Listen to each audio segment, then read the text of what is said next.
안녕하십니까, 홍철기입니다. 오늘은 2023년 4월 18일이고요. 오후 뉴스 시작하도록 하겠습니다. 자, 지금 청년들이 나섰습니다. 대학생들이 나섰습니다. 국회를 박살내겠다라는 건데요. 특히 산업화에 꿀을 빤 운동권 86세대가 지금 국회에서 딱 뿌리박고 있으면서 미래 세대를 착취하고 있는데 가만둘 수가 없다라는 입장이라는 것인데요. 기획재정위가 아닌 기획재선이다 라고 해서 비석을 제막하는 퍼포먼스를 벌인다는 겁니다. 청년들이 나서서 꼰대 국회의원들 작사를 내겠다는 건데, 특히 민주당에 쫙 있지 않습니까? 운동권 출신들. 자, 그런데 국회도 이렇게 자극을 받아서 또 저희가 그동안 얘기했던 부분을 또 얘기를 들어야 되겠죠? 진보당의 강성이 국방위 가면 어떡하나 라고 많은 분들이 걱정을 하셨고 저희도 지적을 했는데요. 국민의힘에서 자원에서 국방위로 간 사람이 있다고 합니다. 다행히 정무위로 강성희를 사보임을 할 수가 있었는데, 자, 여기서 좀 우리가 하나 생각해 봐야 될 게 그래도 좀 씁쓸한 게 있습니다. 바로 원내대표인 윤재옥 원내대표가 직접 국방위로 갔다라는 건데요. 국민의힘에 진짜 사람이 하나도 없었던 것입니까? 이거 한번 알아보도록 하고요. 윤석열 대통령, 민노총, 특히 미래 세대들이 지금 분노하는 부분이죠. 고용세습, 근절, 이거 지금 특별 지시를 내렸다고 합니다. 심지어 그동안 용기가 없었던 기아 자동차마저도 노조에게 즉시 고용세습을 철폐하라고 요구를 했다는데요. 역시 대통령이 힘을 실어주니까 기업도 힘이 나나 봅니다. 관련된 소식 여러분들께 쭉 전해드리도록 하겠습니다. 신전대업, 산업화에 꿀을 빤 86세대, 미래세대 착취하면 안 된다라고 얘기를 하면서 오늘 퍼포먼스를 연다라는 얘기가 나오고 있는데요. 대학생 단체 신전대협은 국회 정문 앞에서 국회 기획재정위를 기획재선위원회로 명명하는, 돈 뿌리면서 재선하기 위한 게 기획재정위라는 거죠. 비석 제막식 퍼포먼스를 진행한다고 밝혔습니다. 기재위가 재정을 건전하게 관리하기 위한 재정준칙, 법제화는 미룬 채 내년 총선을 대비해서 각종 사회간접자본공사를 쉽게 하는 예비 타당성 조사, 면제 기준 대폭 완화에만 매달리고 있다라는 이유입니다. 신전대협은 성명문을 내고 기재위를 기획재선위로 명명한다라고 얘기를 했습니다. 기재위가 재정준칙, 법제화는 밀어놓고 예비 타당성 조사, 면제 기준을 완화하는 법안을 통과시키려다가 여론의 눈치를 보고 보류한다면서 소위에서는 만장일치를 했지만 이제 와서 슬그머니 눈치를 보고 발을 빼는 격이다라고 비판했습니다. 재정 준칙 없는 기재위는 선거를 위해 재정을 벌인 기획재선위원회다라고 비판을 했는데요. 4월이 지나면 총선이 1년도 남지 않게 되는데 지금 논의가 시작되지 않는다면 점점 어려워질 것이다. 선거용 정책을 위해서 예타 면제 기준 완화법을 다시 통과시키려 하는 것은 아닐지 미래 세대는 걱정하고 있다라고 얘기했는데요. 민주화의 훈장도 달고 산업화의 꿀도 빤 86세대가 미래 세대를 착취해서는 되겠느냐라면서 그런 86세대의 정치와 야합하는 국민의힘은 도대체 누구를 위한 정당이냐. 여러분들 아시죠? 지금 이 청년들이 그동안 민주당 비판하는데 앞장섰던 거. 자, 그래서 지금 상황에서 86세대의 부조리함은 대한민국이 극복해야 될 세대적 모순이다라고 얘기했습니다. 비판할 땐 비판해야 되니까 나선 겁니다. 자, 신전대협 기재위 소속 의원님들께 묻겠습니다. 의원님들은 재정을 기획합니까? 아니면 재선을 기획합니까? 우리 세대는 재선 기획위가 아닌 재정위원회의 의견들의 입장을 기다리겠습니다 라는 입장을 내놨습니다. 여러분들은 어떻게 생각하십니까? 아유, 민주당 포퓰리즘에 열받아 있는데 민주당과 야합하는 86세대 운동권과 야합하는 국민의힘, 이건 있어서는 안 될 일이겠죠.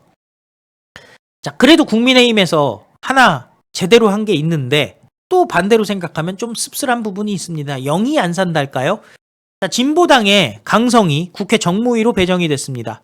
그런데 바꿔줘야 된다 얘기는 저희가 많이 했습니다마는 윤재옥 원내대표가 직접 나섰습니다. 한마디로 이거 사람이 없었던 것 아니냐 라는 얘기가 나오고 있죠. 손 들고 나온 내가 희생하겠다라는 사람이 없는 거 아니냐. 지금 기재위 부분에 대해서 청년들이 비판한 거랑 일맥상통하는 거죠. 재선을 하기 위해서 총선에 나가기 위해선 지역사업을 해야 되는데 국방위는 지역사업과 관련이 없기 때문 아니냐라는 의심이 드는 대목입니다. 그래도 원내대표가 직접 나서서 급한 불은 껐지만은 언제까지 원내대표가 직접 나서야 되겠습니까? 전북 전주을 재선거에서 당선된 진보당의 강성희가 국회 정무위원회에 배정될 예정이라고 합니다. 국회 상임위 중에 결원이 있는 것은 국방위밖에 없는 상태인데 윤재옥 국민의힘 원내대표가 기자들에게 이렇게 얘기했습니다. 정무위에 있는 제가 국방위로 가고 그리고 그 강성희는 정무위로 가기로 협의가 됐습니다. 라고 밝혔습니다. 그리고 강성희의 일지망이 정무위라고도 얘기를 했는데요. 당초 강성희가 당선된 뒤에 국방위 배정 가능성이 제기되자 국회 안팎에서는 군사기밀 유출에 대한 우려가 나왔습니다. 진보당은 2014년 내란 선동으로 해산당한 통합진보당 핵심 인물이 다소 참여하고 있고 최근에는 보좌진도 통진당 출신들이 들어간 것으로 알려지고 있기 때문입니다. 또한 검찰은 최근 진보당에서 활동한 인사들을 간첩 혐의로 잇따라 기소하기도 했습니다. 비교섭 단체 의원의 상임위 배정은 국회의장 권한인데 김진표는 양당과 협의해 결정하겠다는 입장이었고요. 국민의힘은 강성희의 국방위 배정에 대해서 반대 입장을 밝혔지만 민주당은 강성희가 국방위 가는 게 무엇이 문제겠느냐. 필요하면은 사보임을 통해서 국민의힘이 바꿔줘라 라고 얘기를 했다라는 겁니다. 문제는 국민의힘 의원들이 국방위 배정을 꺼린다라는 말을 했던 건데요. 이에 대해서 윤재옥 원내대표는 일부 언론에서 우리 당 의원들이 국방위 희망자가 없어서 제대로 조치가 안 되는 걸로 보도가 되는데 사실이 아니다. 그래서 그 절차를 거쳐서 하는 것이었다라고 얘기했는데 뚜껑을 열어보니 본인이 직접 국방위로 가는 선택을 한 것으로 지금 발표를 한 겁니다. 박홍근 민주당 원내대표와 협의했고 그리고 강성희의 희망이 정무위여서 정무위로 보임하고 그 정무위에 있는 제가 국방위로 가기로 협의가 된 것이다 라고 얘기를 했는데요. 자,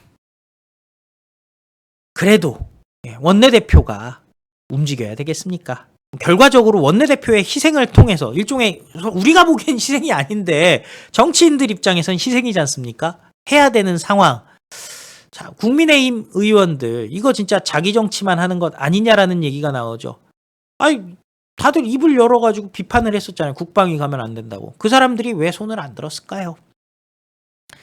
자, 씁쓸하지만 어쨌든 윤재옥 의원이 원내대표가 해결을 했으니까 그 자체로는 일단 박수를 쳐주고 그럼에도 불구하고 언제까지 대통령이 언제까지 당대표가 언제까지 원내대표가 직접 움직여야 되는 상황이 계속돼서는 안 되겠죠. 자, 이 관련해서 국민의힘도 내부 조율을 잘 해야 될 것 같습니다. 자, 윤석열 대통령이 힘을 딱 실어주니까요. 그동안 강성노조로 유명했던 그리고 또 노조의 끽소리도 못한다라는 얘기를 들어왔던 현대기아차 강하게 나왔습니다. 고용세습 근절하라 라고 윤석열 대통령이 주문을 하자 기아자동차 측이 사용자 측이 즉시 고용세습 철폐하라고 노조에 요구를 했다는데요. 공문을 발송했다는 겁니다. 장기 근속자 자녀 우선 채용 조항에 대해서 고객과 국민들이 부정적이다. 개정하라. 즉시 개정하라라고 공문을 보내버린 겁니다. 금속노조 그리고 기아의 대표도 입건된 상황인데요. 노조는 시간이 필요하다면서 버티기를 하고 있다는데 도대체 시간이 왜 필요하겠습니까? 지금 자기네 조합원들 한 사람이라도 더 고용세습을 하겠다라는 것인데요. 지금 전통적으로 젊은 층이 좌파 지지자가 많았고 젊은 층이 노조 지지자가 많았었는데 이러니까 젊은 층들이 돌아서고 있는 거죠. 니들은 미래가 없습니다. 자기네 노동자의 처우 여기에만 관심을 가지면 되는 거지 고용 세습까지 해서 천년만년 억대 연봉 받으면서 탱자 놀겠다. 많은 분들이 지금 비판하고 있잖아요. 비정규직들이 일은 다 하고 정규직들은 뭐 핸드폰이나 하고 있다더라. 이런 얘기들이 자꾸 돌고 있는 겁니다. 거기다가 현대 기아자동차의 공장 중에 국내 공장들이 생산성이 제일 떨어진다라는 얘기까지 나오고 있는 상황에서 고용 세습까지 한다니요. 시간 끌기, 이거는 말도 안 되는 거고요. 지금 윤석열 대통령이 특명이 내려왔기 때문에 방법이 없습니다. 빨리 기아차 사용자 측에서도 정의선 회장도 빨리 입장을 내놓고 민노총 끝장내시기 바랍니다. 이번에야말로 힘을 받을 수 있는 상황이 됐잖아요. 용기를 낼 수 있는 상황이 됐습니다. 한판 크게 붙어가지고요. 뿌리를 뽑아야 될 것이라 생각합니다. 자, 청년들이 일어섰습니다. 기업도, 국회도 청년들이 앞장서고 있고 또 윤석열 대통령이 앞장서고 있으니까요. 이제 3대 개혁, 그 도도한 강물 거스를 수가 없는 겁니다. 다 같이 직진했으면 좋겠습니다. 시청해 주셔서 감사합니다. 다 같이 외치겠습니다. 우리는 승리합니다. 안녕히 계십시오. 파이팅!